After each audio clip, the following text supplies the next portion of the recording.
This is a very hot August 22nd, and we're in Ferguson, Missouri. As you know, Mike Brown was executed in this city on August 9th.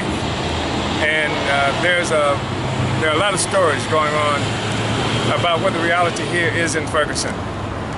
Much of what is being shown in the media, the national media, absolutely betrays what the truth and reality is. We hear so much about how calm and peace has come to this community, but what we don't hear, what nobody's talking about, is that there's virtual martial law here.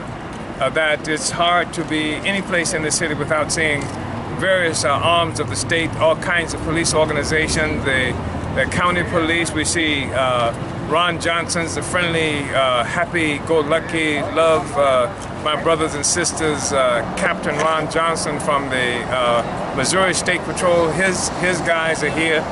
They're ubiquitous. They're everywhere, all over.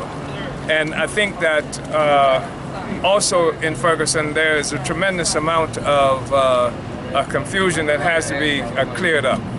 That the passion and the militancy of this community is something that cannot be overstated. People have seen that. People have seen how here in small Ferguson, Missouri, a small community has stood up to the power of the United States government and has forced the ruling class media here to give some attention to our reality. It has led to massive display of public massive display of various kinds of military forces, something that much of the public and much of the world would not have seen if the resistance and tenacity of black people here in Ferguson had not been so strong. Nevertheless, there is a lot of confusion that's here.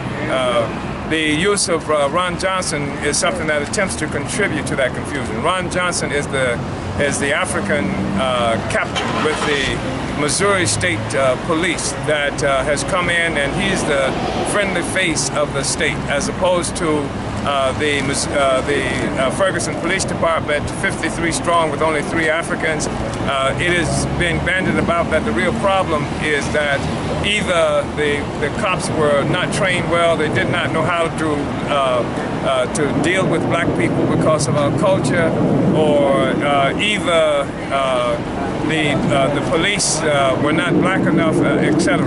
And we're reminded of what happened, of course, in Egypt when the so-called Arab Spring occurred, and the direct confrontation that most of the oppressed people in Egypt had was with the police department, and the people saw the army, incorrectly they saw the army as their friends coming in to rescue them from a horrid police department.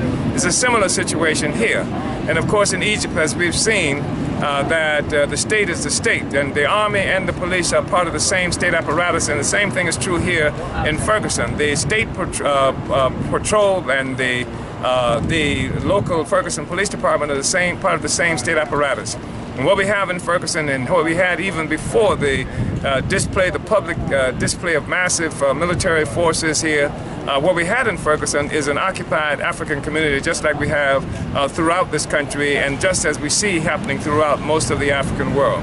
So there's a lot of struggles. People are coming to Ferguson from all over the country. People are, and the world, in fact, and people are coming out, and the media are portraying and giving a lot of attention to the let's everybody get along kind of a message. They're giving a lot of attention to people who would make it appear that the problem is the absence of love and things like that, and they would, if given an opportunity, they would try and obscure the reality that African people in Ferguson live in a colonial situation. It's not a matter of love by the police department. The police act as they do in Ferguson because for the same reason the military, the Israeli military functions as it does in Gaza Strip or in Palestine proper.